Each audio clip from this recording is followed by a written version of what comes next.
यतक़र्रबु इलैया अब्दी बिन नवाफिल। सदक़ल्लाहुल अज़ीम। अल्लाह रब्बुल इज़्ज़त की रहमत बहाने ढूंढती है किसी तरह अल्लाह के बंदे बख्शे जाएं। मालिकुल मुल्क ने कई बहाने बनाए बंदा ऐसे बख्शा जाए, और उन बहानों में से एक बहाना शब बारात का भी है। शब बारात में अल्लाह रब्बुल इज़्ज़त अपने बंदों का रिज़्क़ तक़सीम फरमाता है। बे औलादों को औलाद मिलती है, जिनके मुक़द्दर में औलाद लिखी जानी होती है वो लिखी जाती है, और जिन्हें ज़िंदगी नसीब होनी होती है वो भी इसी रात लिखी जाती है, जिन्हें मौत आनी होती है वो भी इसी रात लिखा जाता है। खुशबख्त नेक वक्त लिखा जाता है।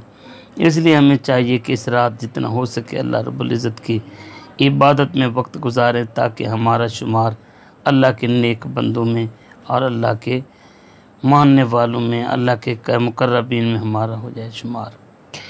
मालिकुल मुल्क की रहमत बेशुमार है, बख्शना चाहती है, लेकिन अल्लाह फरमाते हैं मेरे बंदे नफलों के ज़रिए मेरे करीब होते हैं। नफली इबादत माली भी होती है और नफली इबादत बदनी भी होती है। ये रात बदनी तो माली तौर पर भी सदक़ात खैरात करने चाहिए, फ़कीरों गरीबों यतीमों को देना चाहिए, और बदनी इबादत भी करनी चाहिए कि ये रात शब बेदारी के तौर पर गुजारनी चाहिए। रात को जाकर अल्लाह की इबादत करनी चाहिए। लोग सवाल करते हैं कि किस तरह रात गुजारें, उसके लिए यही है कि अल्लाह के पाक कलाम की तिलावत को जारी रखा जाए, तस्बीहात का विर्द वजीफ़ा शुरू किया जाए और नफली नमाज़ें पढ़ी जाएँ। फिर सवाल करते हैं कि जी किस तरह की नफली नमाज़ें पढ़ें, तो सबसे बेहतर तरीका सलात व तस्बीह का है। मेरे पाक नबी सल्लल्लाहु अलैहि वसल्लम के फरमान के मुताबिक पहले तो रोज़ाना बंदे को पढ़नी चाहिए। अगर रोज़ाना नहीं तो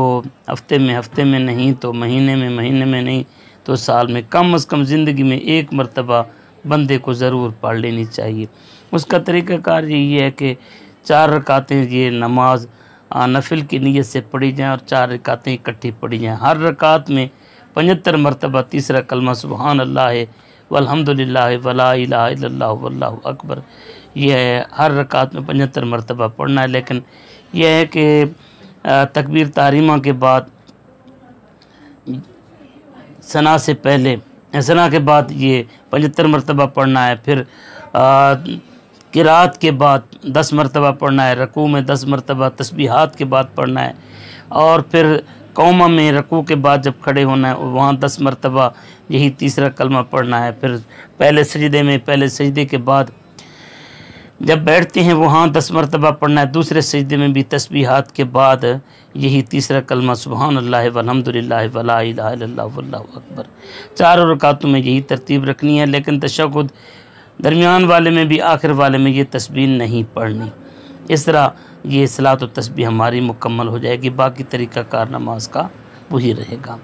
इसके अलावा अगर 6 रकात नमाज नफिल इंसान पढ़े इस नीयत के साथ कि पहले जब इंसान शुरू करता है तो पहले 2 रकातें पढ़ते हुए अल्लाह से पहले ये दुआ मांगे, मौला मेरे लिए तो आसानियाँ फरमा दे और मेरे गुनाहों को माफ़ फरमा दे। दूसरी 2 रकातें पढ़ने से पहले बंदा ये नीयत करे, ये दुआ मांगे, मौला मुझे बलाओं आफ़तों से बचा ले। और फिर अगली 2 रकातों में बंदा ये नीयत करे, ये दुआ मांगे, या अल्लाह मुझे फ़कत अपने ज़ात का मोहताज बना, किसी और की मोहताजी से मुझे बचा।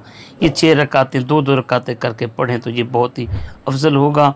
इसके अलावा सर रात जाग कर नफलों की सूरत में जैसे भी ये हम पढ़ सकते हैं, नफली नमाज पढ़ें, तिलावत करें, तस्बीहात, ये रात शब बेदारी में गुजारनी चाहिए।